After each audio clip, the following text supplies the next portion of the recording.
আসসালামু আলাইকুম রহমতুল্লাহি ওবরকাতুহু। সম্মানিত দর্শক, একটি খবর বাংলাদেশে বেশ কয়েকদিন যাবৎ তোলপাড় তৈরি করেছে।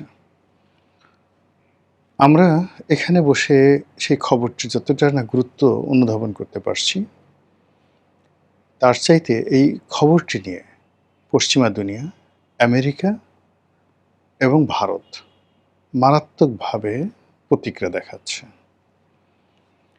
সেই প্রতিক্রিয়াটা হলো যে বাংলাদেশ ক্রমশ সন্ত্রাসবাদের দিকে এগিয়ে যাচ্ছে। ইসলামী মিলিট্যান্ট বলতে যা বোঝায়, ইসলামী জঙ্গিবাদ বলতে যা বোঝায়, ঠিক সেই জঙ্গিবাদের যে নেট, জাল, সেই জালের মধ্যে পড়ে গেছে। এবং এখন যে জিনিসটি বলা হচ্ছে যে বাংলাদেশ থেকে বেকার, তারপর ধর্মভীরু, ক্ষেত্রবিশেষে উগ্র, এরকম তরুণ এবং যুবকদেরকে বিভিন্ন সংগঠন তারা রিক্রুট করছে। রিক্রুট করে বিভিন্ন চাকরি দেওয়ার নাম করে দেশের বাড়ি নিয়ে যাচ্ছে। কখনো তাদেরকে বলতে গেলে বিক্রি করে দেওয়া হচ্ছে রাশিয়ার কাছে, এবং রাশিয়ার পক্ষ হয়ে এখন হাজার হাজার বাংলাদেশি যুবক এই মুহূর্তে ইউক্রেনে যুদ্ধ করছে। তাদের যে হৃদয় বিদারক কিছু ভিডিও, কান্নার দৃশ্য, সেই জিনিসগুলো আপনি না দেখলে বুঝতে পারবেন না। আর এক পক্ষ বলার চেষ্টা করছে যে এরা বাংলাদেশ থেকে রিক্রুট হয়ে আফগানিস্তান হয়ে ইরান চলে যাচ্ছে। আর এক গ্রুপ বলছে যে এরা বাংলাদেশ থেকে রিক্রুট হয়ে পাকিস্তানের বালুচ প্রদেশ হয়ে, বেলুচিস্তান হয়ে, তারা একটা অংশ পাকিস্তানে থাকছে, আরেকটি অংশ ইরানে চলে যাচ্ছে। ইরান থেকে এই অংশটি ট্রেনিং প্রাপ্ত হয়ে তারা পুরো মধ্যপ্রাচ্যে ছড়িয়ে পড়ছে হামাসের কর্মী হিসাবে। আপনারা জানেন যে সারা দুনিয়াতে হামাস সম্পর্কে একটি আতঙ্ক কাজ করছে। এত ইফেক্টিভ আর্মি, যাদের পলিটিক্যাল উইংস প্লাস যুদ্ধ করার ক্ষমতা এবং টিকে থাকার ক্ষমতা পুরো আমেরিকা এবং ইউরোপের ভিত্তিকে নাড়িয়ে দিয়েছে। এই হামাস তৈরি করেছে মূলত ইরান। হামাসের সঙ্গে হুতি এবং হিজবুল্লাহ, এ দুটো সংগঠন, সাকুল্যে এই তিনটি সংগঠন, হামাস, হুতি এবং হিজবুল্লাহ, এই মুহূর্তে পুরো মধ্যপ্রাচ্যের রাজনীতি নিয়ন্ত্রণ করছে। আর মধ্যপ্রাচ্যের রাজনীতি নিয়ন্ত্রণ করতে গিয়ে তারা ইউরোপ এবং আমেরিকাকে প্রচণ্ড চাপের উপর রেখেছে।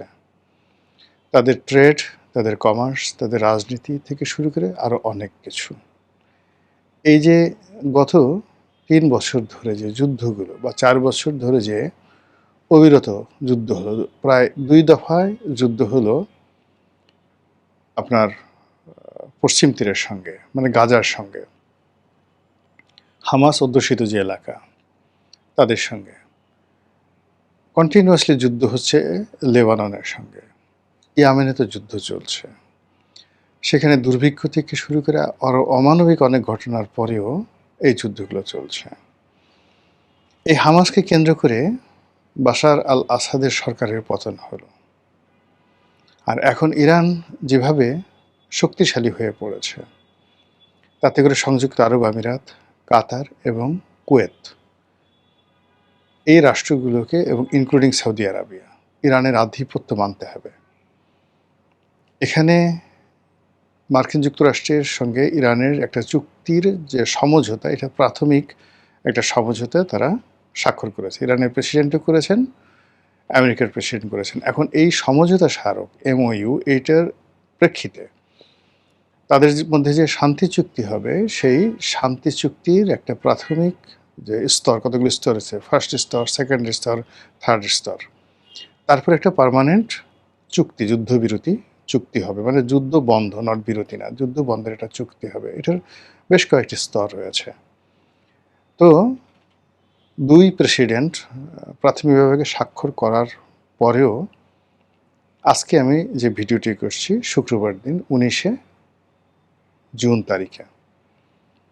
আজকের এই দিনে সুইজারল্যান্ডে তাদের মধ্যে এই প্রাথমিক শান্তি চুক্তি স্বাক্ষর হওয়ার কথা ছিল। এটা হয়নি। এখানে একটা জটিলতা দেখা দিয়েছে। এই জটিলতাটা তৈরি করেছে ইসরায়েল। এবং একদিকে আজকে এই শান্তি চুক্তি স্বাক্ষরিত হলো না, এখানে দুটো কারণ থাকতে পারে। ইসরায়েল প্রচণ্ডভাবে আক্রমণ চালাচ্ছে গত ২ দিন ধরে লেবাননে। ইরানের বক্তব্য হলো যে লেবাননে এইভাবে ইসরায়েল আক্রমণ চালিয়ে কোনো অবস্থাতে এখানে শান্তি চুক্তি হতে পারে না।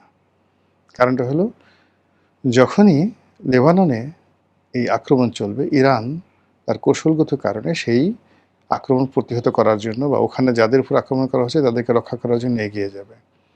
আর তার প্রেক্ষিতে ইসরায়েল আবার ইরানে আক্রমণ করবে এবং ইরানকে শায়েস্তা করার জন্য আমেরিকা আবার সেখানে যাবে। ফলে ইট শুড বি সেটেলড। খালি এই যুদ্ধটা ইসরায়েল, ইরান, আমেরিকা এর মধ্যে নয়। এই যুদ্ধর সঙ্গে লেবাননকেও মানে অন্তর্ভুক্ত করতে হবে। এটি নিয়ে ইরানের পক্ষ থেকে নেতিবাচক মনোভাব থাকতে পারে। আবার ডোনাল্ড ট্রাম্প অতি সম্প্রতি যে জরিপ করেছেন, মানে ওখানকার যে জরিপ, সেই জরিপগুলোতে দেখা যাচ্ছে যে এই শান্তি চুক্তি, সমঝোতা স্মারক এগুলো স্বাক্ষর হওয়ার পরেও ডোনাল্ড ট্রাম্প সম্পর্কে মানুষের যে চিন্তা চেতনা, এটা অত্যন্ত নেতিবাচক অবস্থায় চলে গেছে। মানুষ ধৈর্য হারিয়ে ফেলেছে। এই অপদার্থ দিয়ে আর কোনো কাজ হবে না। আমেরিকার মানুষ এটা নিয়েও ভীষণ রকম মানসিক যন্ত্রণার মধ্যে আছেন।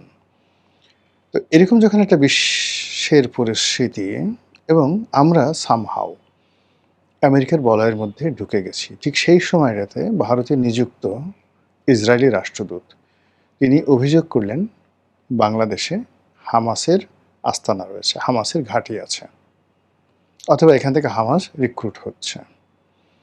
ভারতের সকল পত্রপত্রিকা এটাকে লাইমলাইটে নিয়ে আসছে।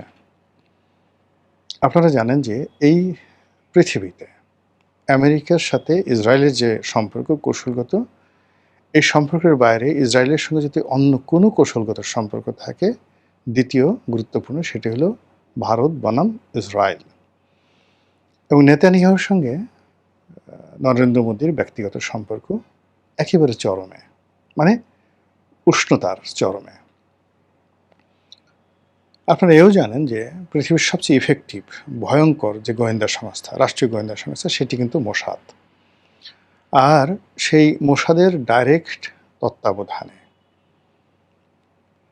ভারতের যে গোয়েন্দা সংস্থা, যেটা বহির্বিশ্বে তারা মোসাদের মতো আক্রমণ চালায়, সিআইএ যেমন দেশের বাইরে আক্রমণ চালায়, ওইরকম মোসাদ, ওইরকম র কিন্তু তাদের নিজের দেশে কোনো অ্যাক্টিভিটিস করে না। আমাদের যেমন ডিজিএফআই বাংলাদেশের ভিতরে তাদের যত মাত্রা বেড়ে, কিন্তু দেশের বাইরে কিছু করতে পারে না। কিন্তু ওইরকম যা কিছু করে সব হলো বাংলাদেশে বা বিশ্বের বাইরে। তো সেই কে গঠন করা, ট্রেনিং দেওয়া, প্রথম থেকে এখন পর্যন্ত যে কারা করে আসছে তারা হলো মোসাদ। এবং বলা হয়ে থাকে যে ইসরায়েলের বাইরে সবচেয়ে বড় ঘাঁটি, not even America, not even Europe, সবচেয়ে বড় ঘাঁটি, মোসাদের ঘাঁটি হলো ভারতে। একথা অনেকে বলেন যে মোসাদের অনেক গুরুত্বপূর্ণ স্থাপনা যেটা ইসরায়েলে তারা স্থাপন করেনি, যেটি ভারত থেকে তারা নিয়ন্ত্রণ করছে। এর কারণ হলো এই যে ইসরায়েলের যুদ্ধ চলছে, যে কোনো সময় যে কোনো তথ্য ডাটা নষ্ট হয়ে যেতে পারে। এই জন্য মোসাদের সবচাইতে গুরুত্বপূর্ণ এবং স্পর্শকাতর স্থাপনাগুলো আমাদের এই ভারতে। আরও যদি জটিলভাবে বলেন, ত্রিপুরাতে, পশ্চিম বাংলায়, মানে কলকাতাতে। তো সেই মোসাদ এখন বাংলাদেশের বিরুদ্ধে কথা বলছে। সে কি ভারতের পক্ষে কথা বলছে নাকি সে আমেরিকার পক্ষে কথা বলছে? বাংলাদেশে যদি হামাস পয়দা হয় বা তৈরি হয়, তাতে এখানে এত দূর থেকে মোসাদের কি করার আছে? মোসাদ এখানে ইরানের সঙ্গে পারছে না, কেননা এখানে যদি হিজবুল্লাহ বলেন তারপরে তেহরিকি তালিবান অফ পাকিস্তান এই সংগঠন বলেন, বা অন্য কোনো লস্করে তৈয়বার কথা বলেন, আইএসের কথা বলেন, তাহলে বাংলাদেশে যদি এই সংগঠনগুলোর কোনো ভিত্তি থাকে, এটা 0.001%ও নয়। এখন আপনি মধ্যপ্রাচ্যে আইএসের যেখানে ঘাঁটি সেখানে কিছু করতে পারছেন না। হামাস যেখানে তৈরি হয় সে ইরানকে আপনি কিছু করতে পারছেন না। লস্করে তৈয়বা যেখানে তৈরি হয় সেখানে আপনি কিছু করতে পারছেন না। আপনি তালেবানের সঙ্গে কিছু করতে পারছেন না, কিন্তু এখন বাংলাদেশকে আপনি অক্টোপাসের মতো আঁকড়ে ধরছেন। এই গেল একটা। ২ নম্বর হলো যে বাংলাদেশের ব্যাপারে দীর্ঘদিন ধরে কিন্তু মোসাদ নাক গলাচ্ছে। আমরা জিনিসটি রা করিনি, গা করিনি। আমাদের দেশে অনেকে নিজেদেরকে মোসাদের এজেন্ট বলেছে, বা আমরা অনেককে বলেছি যে এ মোসাদের এজেন্ট। তো সেই মোসাদের এজেন্টের সঙ্গে বড় বড় মানুষের দেখা সাক্ষাৎ হয়েছে ইতিপূর্বে, ছোট ছোট মানুষদেরও দেখা সাক্ষাৎ হয়েছে। কাউকে ক্ষমতায় রাখা, কাউকে ক্ষমতা থেকে উচ্ছেদ করা, কাউকে মন্ত্রী এমপি বানানো, এই কাজগুলো মোসাদ বাংলাদেশে দীর্ঘদিন ধরে করে যাচ্ছে বলে আমরা অনুমান করেছিলাম, এবং আমরা বিভিন্ন গালাগাল করেছি বিভিন্ন মানুষকে।